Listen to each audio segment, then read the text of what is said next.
We begin with a drug war in Mexico. It's been one of the bloodiest and most brutal battles in modern times. Tens of thousands have been killed in the past 6 years, many in grisly mass murders, and many of the victims innocent civilians. Last week, one of Mexico's top drug lords was apprehended by the government's Navy. Known by his nickname El Cos, he is a 41-year-old former police officer who led one of the most notorious Gulf cartels in northern Mexico. The U.S. government had a $5 million reward for his capture for a series of drug charges. If he cooperates with authorities, it could lead to even more arrests. Earlier in the month, another cartel leader known as El Gordo was also apprehended.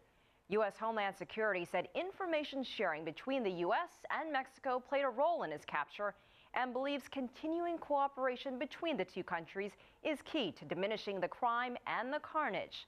Last spring, we reported on Mexico's deadly drug war and the government's efforts to crush the cartels. For Andrea Martinez and her husband Ignacio, December 16, 2009 started like any other day. She and Ignacio, or Nacho as he was fondly called, woke up at 4:30 and drove to their rented space, where they began making tortillas to sell to nearby restaurants. Just after midday, they picked up their 8-year-old son, Danny, from school. They left work early that evening to buy Danny a costume for the upcoming school play. At home, Nacho went in to change his shirt, then left to deliver an order. Pues es que eran como las 8:15 por ahí. Cuando it was a little after 8. He left and didn't get very far. That's when we started to hear the gunfire. It sounded really frightening. It was just over here, really close. Yes, we heard it. We went out right away, running. Well, I went out.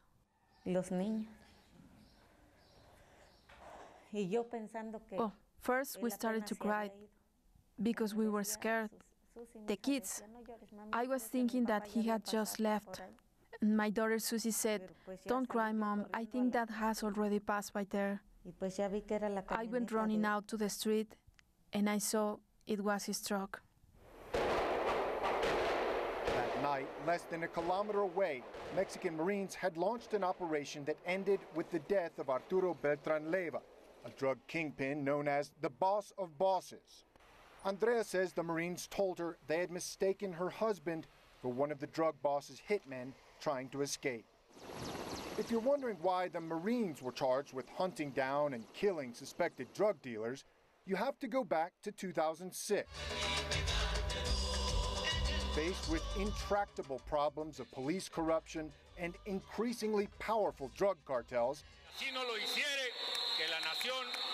the newly elected President Felipe Calderón set out to, quite literally, do battle with the cartels, using all the tools in his sizable war chest. La presencia del ejército mexicano The presence of the Mexican army is and should be transitory. It gives us a breathing space to allow the corresponding civil authorities, federal entities, and municipalities to recruit and train as soon as possible their own police forces, whose weakness, vulnerability, and in some cases complicity, put the people at the mercy of the criminals. And suddenly, the phrase war on drugs went from mere rhetoric to concrete strategy. The military, generally seen as more professional and less vulnerable to corruption than the police, has gone after the cartels in areas like Sinaloa State, home to Mexico's most powerful trafficker, Joaquin El Chapo Guzman. In these remote mountains, farmers have grown marijuana relatively undisturbed for generations. Today, soldiers scout the fields from above, then march in and destroy them. Brigadier General Pedro Gurrola says the idea is to attack the cartel's source of income at its roots. The purpose here is to avoid that the marijuana is harvested, packaged, and later sold, because if it is, it brings the problems of organized crime along with it. So we believe A way to avoid those problems is right from the beginning, eradicating it. Every day across the country, thousands of Mexican soldiers are engaged in destroying this, marijuana. But the problem is, as they themselves admit, it can seem like a never-ending struggle. Sometimes as soon as you destroy one field, another one emerges.